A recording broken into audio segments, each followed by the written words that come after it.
Welcome to the No Manches Que Paso podcast, a podcast no one asked for about the unfiltered ups and downs of life from the perspective of two Latinas who got familias to manage, real shit to deal with, and are just taking it one day at a time. Our chismes are your chismes. Porque why not? All right, we're finally here after, 8 years of knowing each other? Yeah. And you know what? When I met you, I instantly knew that we should have a podcast. Did you really? No, you didn't. No. But when I asked you to film my podcast, That's true. the conversations we were having behind the scenes, I'm like, why aren't you up here with me doing this podcast? I know. Well, it's because I'm like, honestly, I'm very shy at first, and I know. You say that now, but you know, it takes me a while to open up and get comfortable with people and just be myself. I'm 40 now, so I'm just like, you know what? F it. I'm just gonna like show my true colors. If you like me, you like me. If you don't, pues there's the door, right? All right, well, let's see if we like you. Okay. I like you. I would hope so. For the record. Why don't you give us an introduction of who is Vanessa? My husband calls me V, and my friends and my family call me Nessa. But I am a mother. I have 3 boys, and I'm also, entrepreneur, and I work full time, Monday through Friday as an account manager, and I love real estate, so I do that on the side, and I also just love, meeting people and just hearing their stories, and I love to, give people advice too, because I know that all my friends, they literally come to me for just talk my ear off, but I listen and I give them advice, I like all the advice that you give me. I don't know if I take it, but and most people don't. I don't even take my own advice. But that's with everything. I think that's everybody. Everyone. Yeah. We're so good at giving advice, but actually listening to the advice, we're just like, nah, not me. That's me in a nutshell. I mean, I'm crazy, funny, compassionate, shy at first, but I definitely am outgoing and, goofy. So how about you, Karina? Sorry, Karina. Well, we met in the wedding industry. Yes. And I think we hit it off right away. But I mean, what was your first impression of me? Okay, well, hold on. Let me introduce myself, okay, girl. Sorry. No, that was my fault because I ran away with it. Okay, so I'm Karina. I have been a podcaster for 2 years now. So you're the pro. I'm just going to learn from you. I mean, this is the first time we're having like a legit setup. That's true, yeah. So I learned a lot from having you guys film me the first episodes. This was pre-COVID. Yeah. And like that first weekend that we were shooting, that's when everything got shut down and we were like, what do we do? And you had a schedule, and so we had to figure it out. Yeah. Where we had to postpone it. Yeah. But we worked together. Did we postpone? No, we actually didn't. We filmed that first one and then we pushed back. Yes.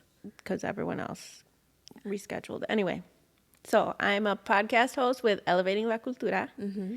Just shout out the only sponsorship here because it's mine. That's right. I am a photographer. I retired from weddings. I don't do that. Mm-hmm. Although, if you ask my family, I did not retire because I still second shoot. Yeah. Occasionally. I am a homeschool mom of 2 preteens, in the preteen age, 12 and 10. Yeesh. It's rough. What else do I do? This question is so hard because there's a lot. I mean, we own this building. We're currently doing this episode in my unfinished garage. Yeah. We have an Airbnb on the other side of this. Your intro is way better than mine. I'm just rattling off all the things that I do. What else? I'm a mentor. I just launched this mentorship business because I've been in business for 13 years. And I'm like, That's amazing. maybe I can help others. That's awesome. I mean, Yeah. I know that you know what you're doing, honestly. I'm super proud of you because when I first met you, you were just like this timid, shy, didn't really like talk. And then your husband also was the same, Michael. And then here comes, me. I mean, I know I had said that I'm shy, but you were like really shy. Look, I was there to just do my job, but the energy that you and Elio brought to the whole wedding day, I was like, we can be their friends. Like we were just like in awe, like they're so cool. I mean, well, my husband, it's funny. He calls me V. I call him H, or Elio when I'm angry at him. But people at work call him H. But I know that he introduced himself as H to you guys. But he's the outgoing one, and I kind of just feed off of his energy. So yeah, and then together, especially with, I always like to, make friends and. Especially if we're going to be working together all day. Like, I want it to be fun, So, yeah, I'm glad that you said that, you mentioned that. Because I was just like, Karina, it's like another Latina in the industry. I'm like, yeah, I want to, link up. We should hang out. And so I'm glad that we were able to make that connection. And now, 8 years later? Yeah. We're here. We started we started from the 2015s. Now we're in the 2020s. Oh, dang. I know. So, but I've seen you blossomed. I mean, you have went from weddings to doing some lifestyle shooting, branding, and then, speaking engagements. I'm like, okay, Karina, who's this? Who's this new Karina? But I look up to you when it comes to like entrepreneurship and business, like I'm in awe of you. So kudos to you. Well, I don't know where to go from there, but I think it's been, when I think about how I want to present myself in front of other people, I actually think about you guys and say like, okay, I want to be fun. Oh, And what would Vanessa do? What would she say? no Anyway, mames. I've been asking you to do a podcast with me at least since when I started elevating La Cultura, because I'm like, I know. I brought this to your attention when you told us to come over for dinner, which by the way was bomb because I know that you didn't cook it. Your husband did. But he did amazing, okay? So I remember you were telling me about your podcast because I asked you, I was like, oh, how's it going? And you were telling me about a story that you were having with somebody that was very difficult to interview because she just was not opening up. Mm-hmm. And then I started giving you like tips, right? Because, when I went to college, I first started off as a broadcast journalist. And so which makes sense. Right. Like, so, I mean, I am nosy, okay? I am. Just ask the people around me. They literally call me my family, my in-laws, they call me Sun-Times, Chicago Sun-Times, because I literally know all the tea. And sometimes, like people will just tell me without like me asking them. I don't know if it's something on my face, like, hey, tell me your life story. But people actually are able to like open up. And I don't know if it's just the way that I talk to them or ask them. And I don't ask them directly the questions. I kind of go around it about a way. So they're just able to open up. And so I remember telling you this, and I could just see your eyes like light up. You're like, yeah, that's a good idea. Like, and I'm just like, yeah, why don't you ask this question instead of just being so direct? Because some people are, some questions can be so broad, and it's like you want to be able to find the answers that you're looking for, but it has to be a way to ask, right? So then we were talking, and I was just like, we should do this together. And you're like, oh my God, yes. I mean, it took long enough. I know. It's just that I'm more of a behind the camera, behind the scenes.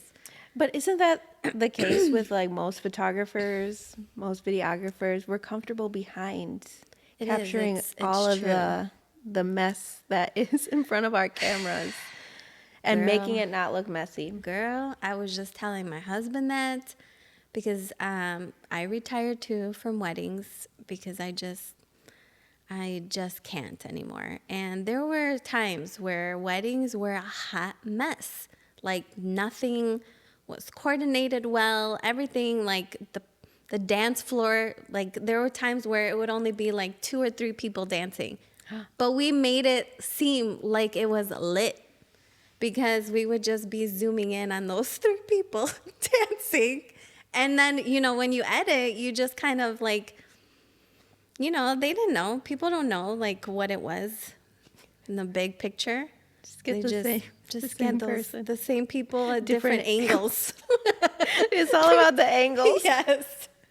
Exactly. Yeah. But I think this is a good time to transition because as millennials, as moms, like we not only connected through the wedding industry, but we connected on a bunch of different levels, especially because we grew up in the same era. Yeah. Why you say it like this? I mean, I'm significantly younger. Okay, not significantly. You're acting like I'm 10 years older. You're in the next decade. Okay. You need to relax. I'm wiser, okay? So when you ask me You are. about, Sure. I brought you my wisdom. Yeah. Anyway, let's do a fit check because we're intentionally comfortable. Listen, I love to wear graphic tees. I just do. That is it's funny because my friend, she brought it up to me because she's the total opposite of me. She like dresses real like prissy and heels and all glammed up.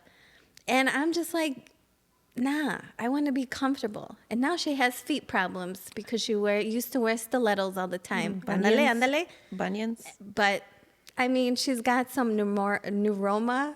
She's gonna listen to this too. But yeah, I'm talking about you. But she would make fun of me because of my flats. When I would go out to clubs. I mean, I didn't care. I wore like little heels. Listen, I don't got feet problems now, but I'm a sneaker girl. I love sneakers. I always had to match my outfit around my shoes. It was never the other way around. So, but I love like graphic tees and, right now I'm wearing Salt and Pepper shirt because, 90s. It's a throwback. It is definitely a throwback. I love 90s. All right, and then your shoes. And then my Nikes. Dunks. Well, I got the high tops. I think that's what they're called. They are Anyway, high tops. The high Or tops. mids. Yours Would these be called mids? are much cleaner than mine. I'm embarrassed. Well, listen, girl, you probably wear yours all the time. I do. These are my like go-to. I have a rotation. I told you I have a lot of sneakers. Okay, I have one. Pues órale. Okay. Anyway, I'm wearing my own merch. Okay, show 'em. Elevating la cultura. We're I going to got, drop some merch too.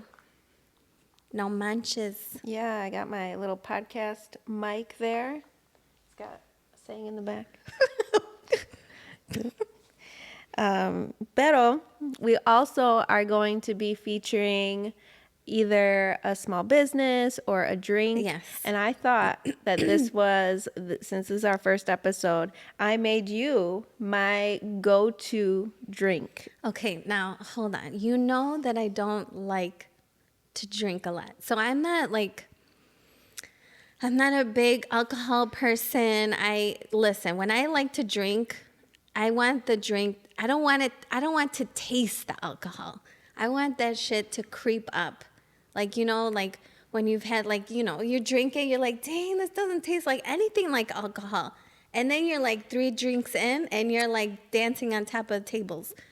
That's the kind of drinks that I like. I'm opposite. I need to taste the tequila, the type of tequila it is. I want to taste all the flavors. And ever since I got COVID in 2020 and lost my taste that's so for true, yeah. like a year and a half, That's it's wild. even more important to me once I got it back to taste all of the flavors and the notes. So you're able to taste everything now. Nothing tastes different. No, there are some things that taste different, Okay. but it's getting better. Okay. All right. Well, All right. What did you salud. bring here? I'm already halfway. Dang, girl, I don't even try this. I just want to smell it. Okay. Damn, it smells strong. For the record, I only put a half a shot in yours, and I made yours like half the size. All right, let's salud. Okay.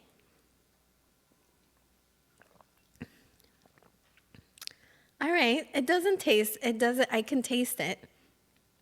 And you put limon in here too? I put way more limon in yours than mine. Okay, good, because I definitely taste the limon. I put a And little. I do taste the tequila. Okay. It's good I don't know what tequila. kind of tequila it is. It's, oh dang. It's the one that Elio brought us. The reposado. The blue bottle. Okay. Ah. And a little. And I'm not a big tequila person. I don't, you know why? It's like PTSD from like back when I turned 21 and I, would just drink a lot and then just vomit. Ugh. Well, we've all had that experience, I think. Okay. I did too. And I stopped drinking tequila, hard liquor, for 10 years. And then I went to Mexico and actually learned about it and learned how to drink the tequila. I need to go on one of your Mexico trips. That's another thing that you do too, girl. Yeah, you're right. I do. On top of everything else that you do, you also take yearly, like what? Is it just once a year or It do depends. It depends on the people who want to. This year, I only did one. Okay. And I just launched another trip for next year. And so if people sign up, if they want to come, then we'll go. I'm going to go regardless. You're like, I'm going to go anyways. Yeah. But so to tell everyone what this drink is I just put a shot of tequila, some limon, and then top it off with Topo Chico. And you know what? Some people like who? Some call it ranch water. What the heck is this? This is white people. What do you mean? You don't know this? It's like if you're pointing at the palm of your hand, it's white as opposed to tan.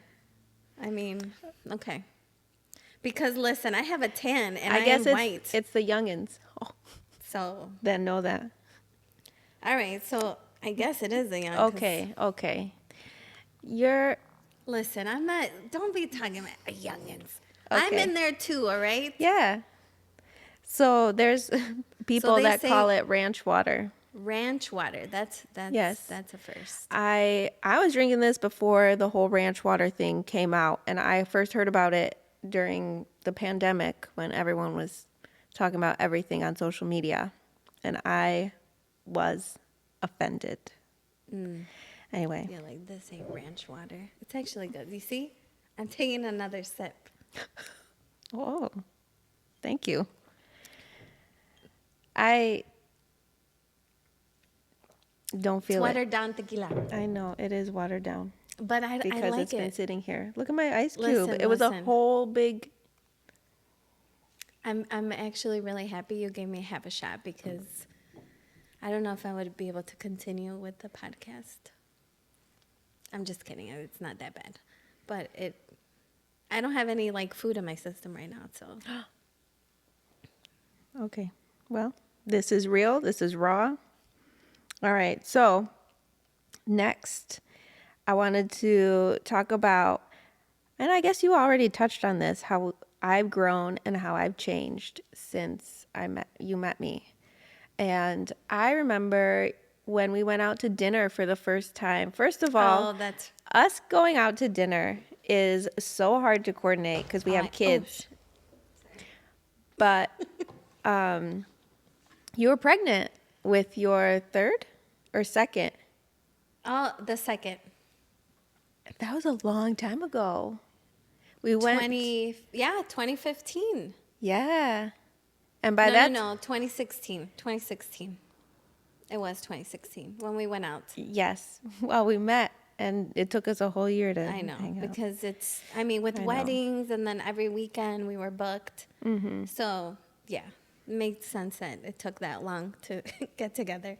Yeah. But I remember you were pregnant and we left and I was like, I'm so glad I'm done having kids. Damn. Because How old I was felt your it. youngest in 2016? He was 3. Ah, okay. So by that time, I already knew. I was You were like, just I'm like, done. I'm done. Yeah. Well, the thing is, it took us, so our oldest is 12. He'll be 13. And then our second one Same. is 6. So it's a huge, it's 6-year difference, 6.5 years. But it took a while, like 3 years to get pregnant with him. So, but had gotten pregnant earlier, probably would have, just had our 3 like back to back. Yeah. But everything happens for a reason, right? But I also was like, dang, you keep going. Because being pregnant as a wedding photographer Ugh, is rough. it And is. I felt like I was on the cusp of like growing our business at that time. And I was like, no, I can't do this again. No, I did it twice because I had my second and then I had the third and I was pregnant Yeah. doing weddings with both. Yeah. Yeah, it was definitely standing and carrying equipment and all that stuff. It was blech. Yeah. And I think what's special is that not only did we become friends, but our husbands became friends. Yes. And they started hanging out without us. They left us home with the kids. Have we true. ever gone out, just the two of us? We have not, but we need to. I was They've just telling gone out.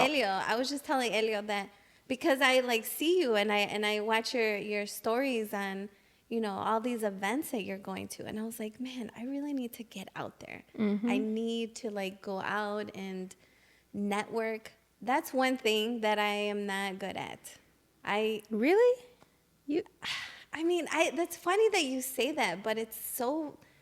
I have a little bit of anxiety, It's just meeting new people. Like, back then I used to be like, no new friends, right? No new friends, because I don't know what your intentions are. Are they good?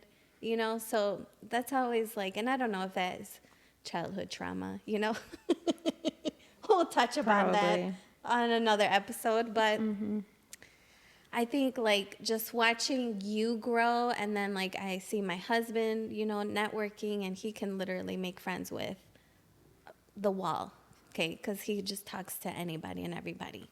So just being around that for so long that I feel like I've definitely come out of my shell more. And I just feel like, I need to, especially since I do real estate on the side. I think that would be beneficial too, to be able to network and grow my small business too, right? Well, girl, we got a podcast now, so you got to come true. out with me. I know. I definitely need to. We need to make that happen. I need to make that happen. And I think networking events has changed significantly since we were in the wedding industry. Yeah. Like, I think even after COVID, people reimagined what networking was and what they would put up with, especially as introverts. And it's like, if I'm going to leave my house, this is the experience that I want to leave my house for. Right, exactly. So, Especially when you have kids and, yeah. you know, and I work full time, like Monday through Friday. So it's definitely harder, and I wanted to, you know, make it worth my time. Make a connection of some sort. Obviously, I made a connection with you, and now, you know, 8 years later, here we are. I know. Well, bringing it back, when I first met you when we were doing a wedding together, I was like, another Latina. And I was like, I want to be friends with you because Yeah. like the Hardly any. representation is not there, or at least it wasn't back in I didn't really 2015. see I didn't really see a lot of like Latina videographers, Mm, let mm-hmm. alone like female videographers. Well, I don't really Yeah. like to call it videographer. I called it cinematographer, just because it was a little fancier, you know. Well, the So I just had to, you know, up my game a little bit. But yeah, it was mainly just men in that field. And I was just like, you know what?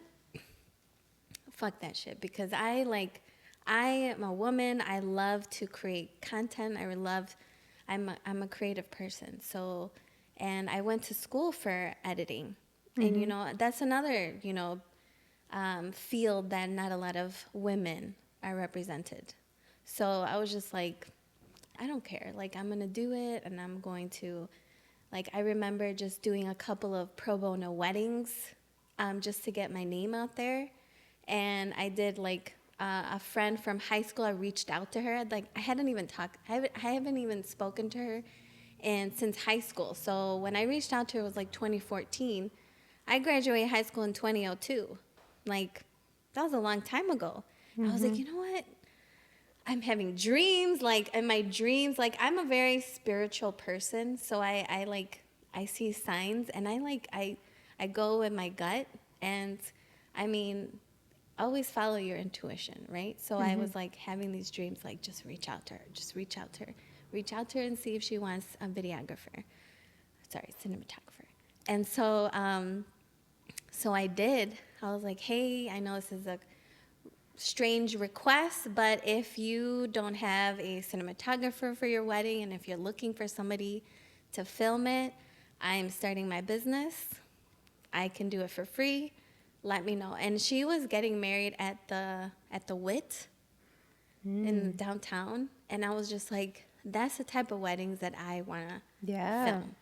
So she said, yes, of course. And then from there, we filmed hers, and then we filmed my other friend who got married in the Dominican Republic. Ooh. And then from there, we just blew up. And then the following year, we had like 16 weddings. Dang. I know. So I just know that sometimes, like, even if you don't know where to start, or just kind of like reach out to people and do some you know, free stuff, pro bono work, and then from there people are just gonna like love your work, and then it's just word of mouth from there, basically. I feel like I just went on a rant. This is the advice, Exactly. the advice segment Yes. that no one asked for. Yeah. Hey. But I mean, that's what we do. We give Right. advice, like we share what we got, and we want to bring other people along. It was a much harder transition for me because Michael, my husband, had started the wedding photography business in Michigan, and so we were transitioning Oh, I didn't know from that. like state Okay. lines. And so the first, I think we launched our business before you, but I feel like we like popped off around the same time Okay. because of that transition And I period. just feel like, you know, it was just saturated with photographers. And you really, I feel like photography it's extremely saturated, and you just have to like stick out and make those connections. And also, like, back then, nobody really had like a cinematographer, or, you know, it was just crazy high. It's either you were like low budget and you barely got a really good film, or the film was so expensive it was out of your budget. So we were like in the middle.